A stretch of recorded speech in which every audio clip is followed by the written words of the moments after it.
Dice el Papa Francisco: la alegría del Evangelio llena el corazón y la vida entera de los que se encuentran con Jesús.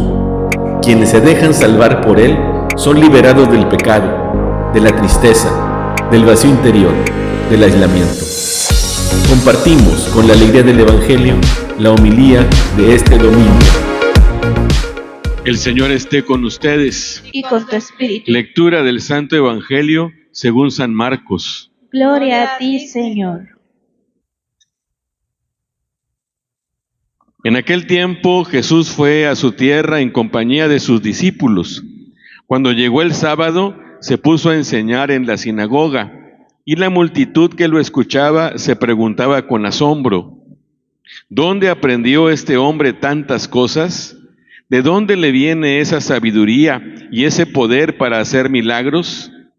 ¿Qué no es este el carpintero, el hijo de María, el hermano de Santiago, José, Judas y Simón? ¿No viven aquí entre nosotros sus hermanas? Y estaban desconcertados.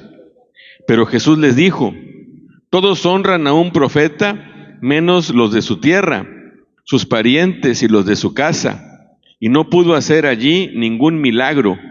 Solo curó a algunos enfermos imponiéndole las manos. Y estaba extrañado de la incredulidad de aquella gente. Luego se fue a enseñar en los pueblos vecinos. Palabra del Señor. Gloria a ti, Señor Jesús.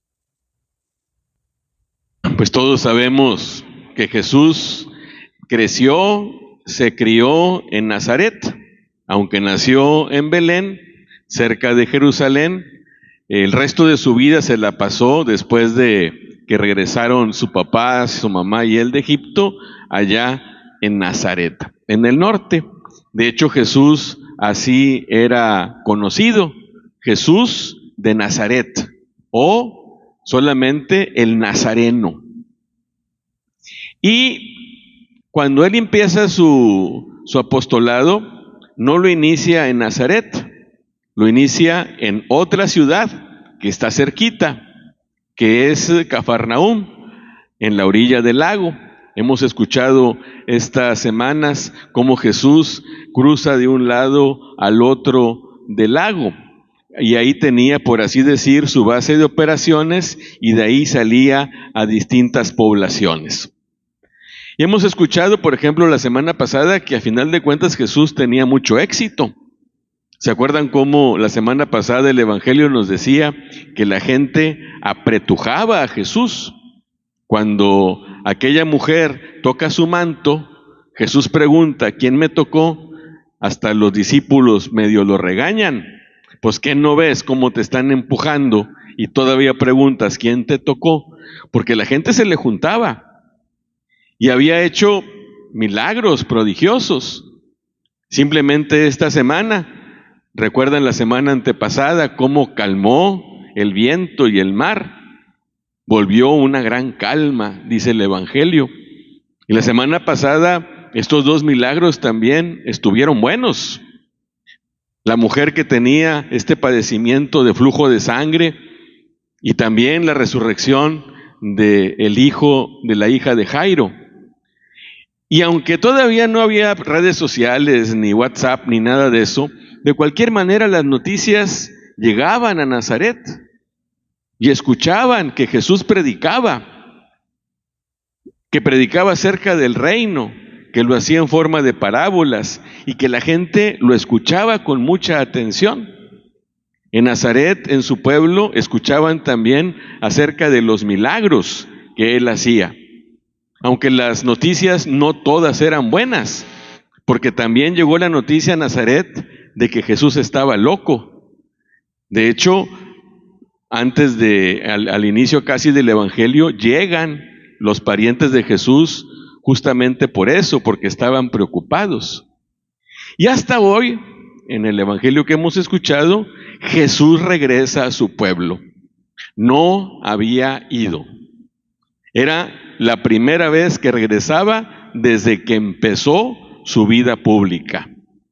Yo no sé qué pensaba Jesús acerca de regresar a su casa, pero cuando uno está afuera, uno siempre tiene ganas de volver al lugar que lo vio nacer, aunque Jesús no nació ahí, pero ahí se crió. Uno quiere volver a la tierra de origen. Uno quiere volver a ver a su familia, a sus parientes. Es lo que hay en el corazón. Y nosotros esperamos cuando vamos a nuestra casa, si no somos de aquí, esperamos que nos reciban con mucha alegría, con fiesta. Yo no sé, el Evangelio no dice nada, pero a lo mejor Jesús esperaba que así lo recibieran y que Él pudiera hacer lo que hizo en otros lugares, que predicara y que la gente se le juntara, que pudiera hacer muchos milagros. Sin embargo, ¿qué escuchamos hoy? Llega Jesús a la sinagoga el sábado, se pone a predicar. ¿Y qué reacción hubo en aquellos que lo escuchaban? Por un lado, admiración, pero enseguida cuestionamientos, desvalorización, descalificaciones. Pues que este no es el carpintero, no es hijo de doña Mari, no están sus parientes aquí entre nosotros. ¿De dónde le sale esa sabiduría? ¿De dónde le sale ese poder de hacer milagros? Nosotros lo conocemos, lo vimos correr de chiquillo en las calles. A mí me hizo una puerta y me compuso una mesa. ¿De dónde sale este que ahora anda ahí de profeta y de Mesías? Lo descalificaron, no le creyeron.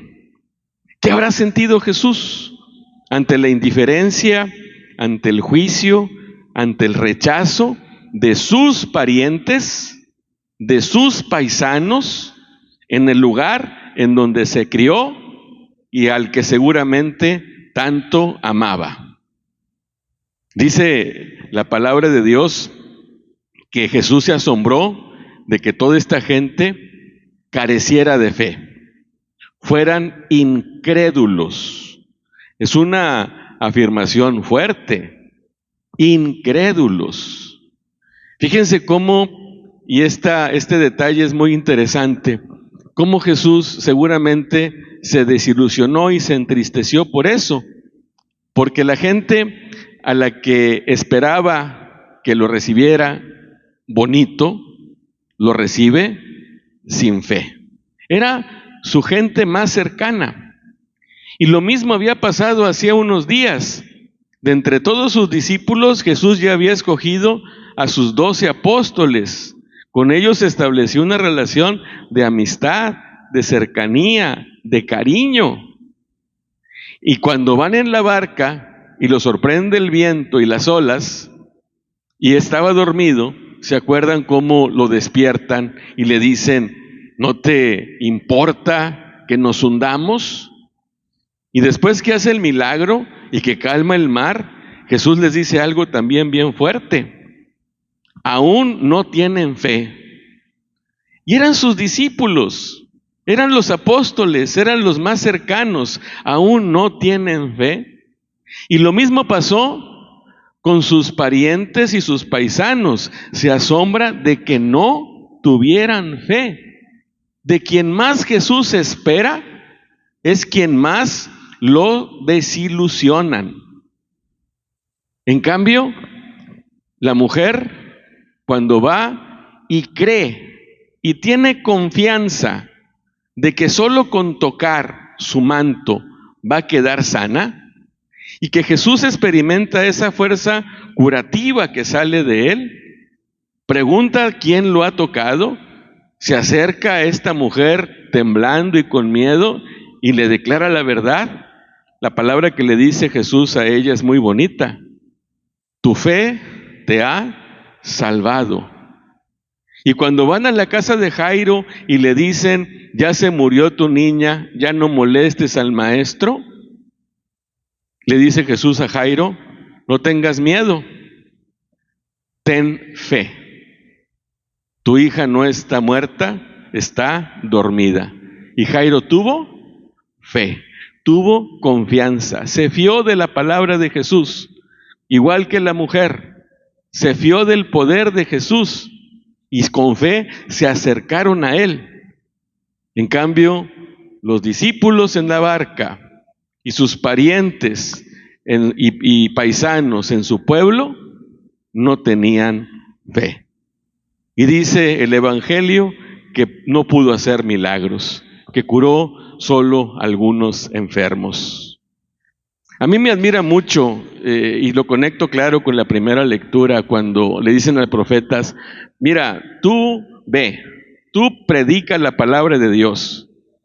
A lo mejor unos te hacen caso, a lo mejor otros no te hacen caso, pero tú ve a hablar en mi nombre. Y te hagan caso o no te hagan caso, que ellos sepan que hay un profeta en medio de ellos. Y Jesús así era. Y él, lejos de deprimirse, o lejos de tirar la toalla, o lejos de decir ya no vale la pena seguirle, nos dice el Evangelio que saliendo de ahí se fue a otros lugares a predicar. Y él reconoce que es un profeta. A un profeta solamente no le hacen caso en su patria, sus parientes, en su casa. Y se fue a otros lugares. Esto es muy bonito de parte de Jesús. De hecho, la fe Jesús no la perdió, porque aunque lo desilusionaron sus apóstoles, vamos a escuchar la semana que entra que de cualquier manera los envía. Él sigue confiando en ellos. Y vamos a escuchar también cómo en la cruz, en el letrero que pusieron, decía Jesús de Nazaret. Él nunca renegó de su tierra, nunca renegó de su origen. Él es el nazareno. Y esto nos enseña a nosotros algo que yo creo que es muy importante. A veces a nosotros nos va bien, pero también a veces nos va mal. A veces tenemos éxitos, a veces no encontramos la puerta, no encontramos salida.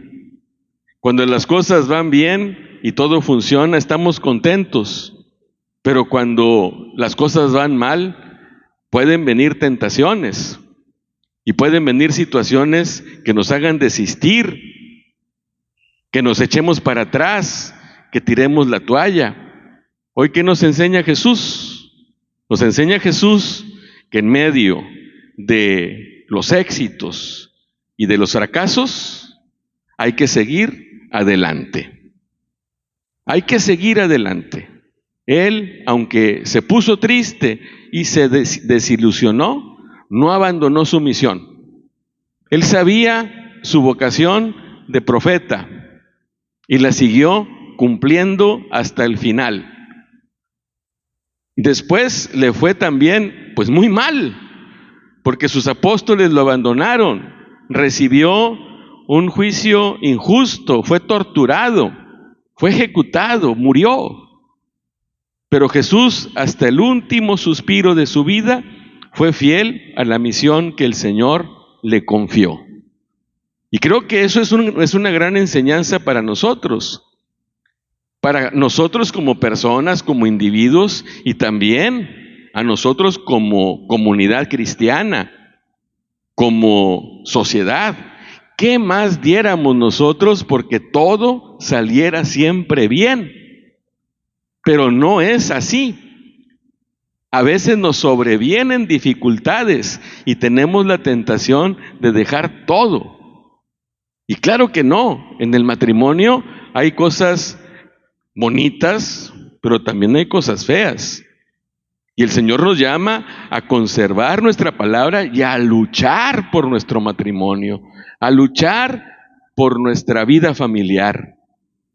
En la misma comunidad, ¿cuántas veces sucede que hay gente que se desilusiona de la comunidad y que dice, pues es que en la comunidad, ahí en la parroquia, en los grupos, en los servicios, he visto cosas peores que lo que pasa a veces en el mundo, y se desilusionan y dicen, yo ya no le voy a seguir? Y sin embargo el Señor hoy nos dice, hay que perseverar, hay que ser fieles hasta el final. Los fracasos, las dificultades no pueden detenernos ni paralizarnos. Estamos llamados a seguir siempre adelante. Y la misión de la iglesia también. Vivimos momentos muy difíciles. Hay situaciones en la comunidad eclesial, a nivel local, a nivel mundial, que hacen que el caminar de la iglesia vaya teniendo serias dificultades. Y sin embargo el Señor nos invita a que no desistamos y que continuemos evangelizando y que continuemos viviendo nuestro apostolado, nuestro servicio, nuestra vida. Yo les digo a los grupos, a los movimientos, hoy invitar a un retiro y encontrar gente que responda cuesta 3 o 4 veces más que antes que la pandemia. Antes en algunos retiros hasta había lista de espera.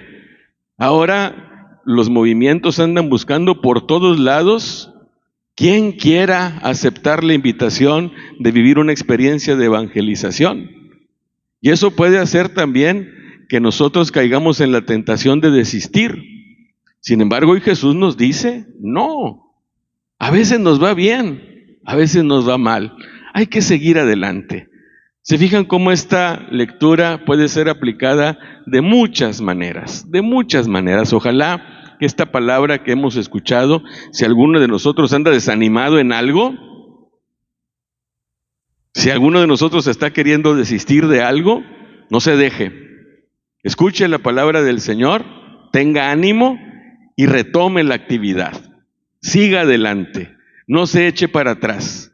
Ojalá que esta palabra impulse nuestro compromiso en cualquier aspecto de nuestra vida.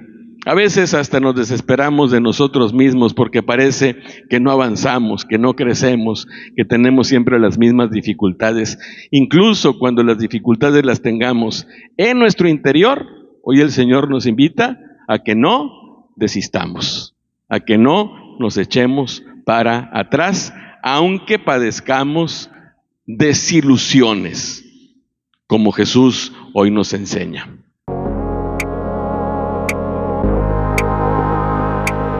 La palabra de Dios es viva, eficaz y más cortante que una espada de 2 filos. Ella penetra hasta dividir alma y espíritu, articulaciones y médulas, y discierne las intenciones y pensamientos del corazón. Dios nos bendiga a todos.